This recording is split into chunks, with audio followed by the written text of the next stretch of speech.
I'm in Dublin at the TM Forum Management World, and I'm lucky enough to have a little bit of time with Steve Newton, who's an ambassador with the TM Forum. He's also a non-exec of numerous technology companies and an investor in a number of companies as well. Thanks very much for taking the time. What I'm really interested in to start with would be your role as an ambassador for the TM Forum and what that means.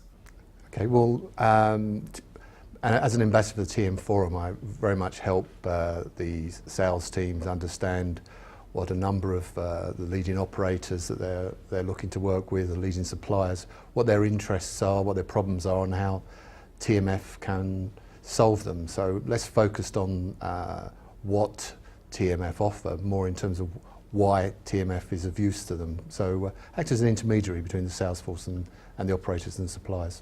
And have you found the TM Forum useful as an organisation for the companies you're involved in as well? On the supplier side, very much so. It's a great vehicle to understand the types of innovations that are taking place in the market, understand especially the innovations coming from other geographies which they may not be exposed to, and of course it's a great market opportunity to pitch their products at the trade shows associated with the TMF. What are you seeing in terms of what geographies are you seeing the most activity in? Well, the one where I spend most time is probably in Asia Pacific. I've been to a number of TMF events in Beijing, Singapore, and worked with TMF representatives into accounts in that area, and I must admit, thoroughly enjoy it. It's as if the mantle of innovation has moved from Western Europe when you and I were in that space 10 years ago to Asia, and just the sheer level of innovation and new technology and the utilisation of it is inspiring. Do you have any particular examples of some companies? It's examples of problems being solved by those companies, which initially took me to the companies. One of the companies I've come to know is one called AsiaInfo. They're very large in China. They have something like 55% market share in the billing and the CRM and BI space for that area, but very little known about them outside. And yet the types of services they're providing, or capability they're providing to China Mobile, China Telecom, China Unicom are far exceed what I've seen in the BSS space in Western Europe. Give you an example. If you went to China Mobile in Shanghai, you would see a shop which you would think was very similar to an Apple store in terms of the use of technology, the way that products are provisioned.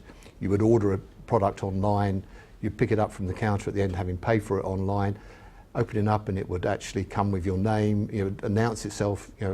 Hi Steve, here's your new iPhone 4, and it'd be pre-configured with all the apps that you'd ordered online as well. A customer experience beyond what I've seen certainly in Western Europe, as an example. I mean, you're very familiar with the vendors that certainly would be delivering these types of services. Are they in China delivering or able to deliver things in as mature a way as the mainstream vendors in the rest of the world? Well, if I get the question right, I think part of the problem is a lot of the BSS vendors that you and I, should we say, grew up with, their architectures are built in the 90s. It's a 20th century architecture, right. And they come from certain vertical markets which were predominant in those space, and I think they're struggling to actually adapt to the digital world in terms of their architectures, in terms of the volumes of data that's going to be required to be processed, surely in terms of the flexibility to deliver the new types of products. And I suppose in China, with the suppliers that they have there, they've actually created architectures which are relevant to the 21st century, and hence are capable of delivering the services for the 21st century. Are these companies now starting to, I guess we can talk about AsiaInfo as an example then, are they moving out of China now into the rest of the world? Yes. AsiaInfo, for instance, has about half a dozen clients in Southeast Asia, and they are now looking to launch in Europe. but they're doing it in a measured manner. You know, obviously understanding what the market requirements are, what the service requirements are, to ensure that when they go to market, they're going to do it in a measured and constructive and professional manner. So it's not just going to just turn up. It's going to be done properly, which I admire. Coming from China, is the software easily transferable into Western Europe? I think in the main, yes. The language is not the issue.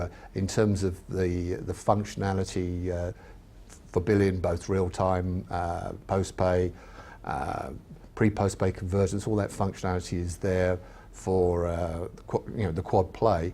If there is one difference, I suspect it's probably on the O&M side, where I think the cost base of telcos is such that they actually have fewer staff managing the system. So that's probably an area where there will be a gap. But well, in fact, I know that the team are working on it. But one thing, when I've actually met with AsiaInfo, and they were asking me exactly the same question, and I said, well, if you were an American company and you had 55% market share of the American market, you would actually think you're capable of taking your technology anywhere else in the world. I see absolutely no reason why that doesn't translate for a Chinese company going to the rest of the world. And I think you should be banging the drum for Chinese capability. Oh, well, thanks a lot for the insight into your world tours and view of the evolution of the market, Steve. Good to see you. Cheers.